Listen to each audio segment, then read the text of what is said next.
Pulivendula ZPTC ఉప ఎన్నికల వైఎస్ఆర్సీపీ ప్రచారం జోరుగా సాగుతోంది. పులివెందుల ప్రజలు ప్రతి గ్రామంలో వైఎస్ఆర్సీపీకి బ్రహ్మరథం పడుతున్నారు.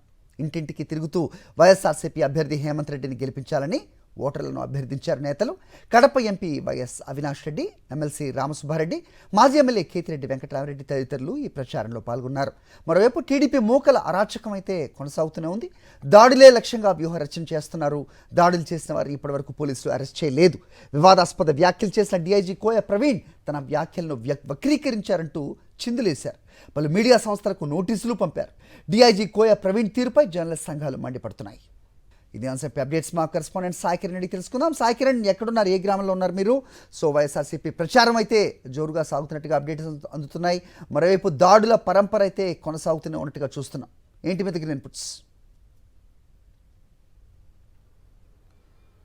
సరే, పులివెందుల జెడ్పీటీసీ ఉప ఎన్నికకు సంబంధించి వైఎస్ఆర్ కాంగ్రెస్ పార్టీ ప్రచారం జోరుగా సాగుతుంది. చాలా ప్రశాంతమైన వాతావరణంలోనే ఈ ప్రచారాన్ని కొనసాగించాలని వైఎస్ఆర్ కాంగ్రెస్ పార్టీ చాలా సంయమనంగా పోతూ ఉంది. ఈరోజు పులివెందుల మండలం చంద్రగిరి గ్రామంలో వైఎస్ఆర్సీపీ ప్రచారం చేస్తోంది. సో మరోవైపు మాత్రం టీడీపీ ఎక్కడికక్కడ ఈ దాడులు చేయడానికి, అరాచకత్వానికి పూనుకోవడానికే వ్యూహరచన చేస్తూనే ఉంది. ఎక్కడికక్కడ వాళ్ళ వెహికల్స్లలో ఆయుధాలు పెట్టుకొని, మారణాయుధాలు పెట్టుకొని తిరుగుతున్నటువంటి పరిస్థితి ఉంది. సో అటు మరోవైపు పోలీసుల వ్యాఖ్యలు కావచ్చు, పోలీసుల తీరు కూడా వివాదాస్పదం అవుతుంది. ఇక్కడ పులివెందుల ప్రజలు కూడా పోలీసుల తీరుపైన ఆశ్చర్యం వ్యక్తం చేస్తున్నారు. ఇంత దాడులు జరుగుతున్నా కూడా ఇంతవరకు ఎవరిని అరెస్ట్ చేయకపోవడం ఏంటి అనేటువంటిది గతంలో ఎప్పుడు ఇట్లా చూడలేదు అనేటువంటిది కూడా పులివెందుల ప్రజలు కూడా ఏకంగా ఆశ్చర్యం వ్యక్తం చేస్తున్నారు. ఎందుకంటే ఇప్పటికే మనం చూసాం 2-3 దాడులు పెద్ద ఎత్తున జరిగాయి.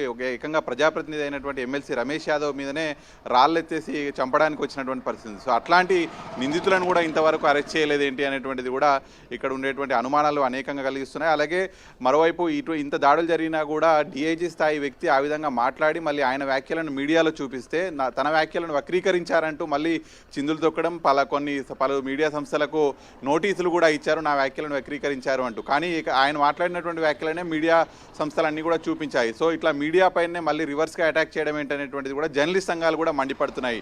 ఒక పోలీస్ అధికారి రాజకీయ నాయకులకు వత్తాసు పలుకుతూ ఈ విధంగా మాట్లాడడం ఏంటి అనేటువంటిది కూడా జర్నలిస్టు సంఘాలు మండిపడుతున్నాయి. జర్నలిస్టులు ఎప్పుడైనా కూడా అధికారులు ఏం మాట్లాడతారో అదే చూపిస్తారు, కానీ వక్రీకరించడం అనేటువంటిది ఉండదు అనేటువంటిది కూడా ఇక్కడ చెప్పుకోవాల్సినటువంటి అంశం.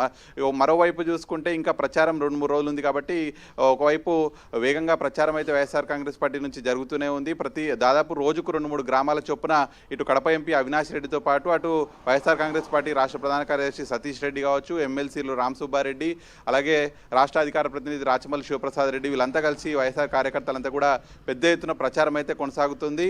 ఈ మరోవైపు టీడీపీకి సంబంధించి ఇంతవరకు దాడులు చేసినటువంటి వ్యక్తులను అరెస్ట్ చేయాలనేటువంటి డిమాండ్ కూడా కొనసాగుతున్నాయి.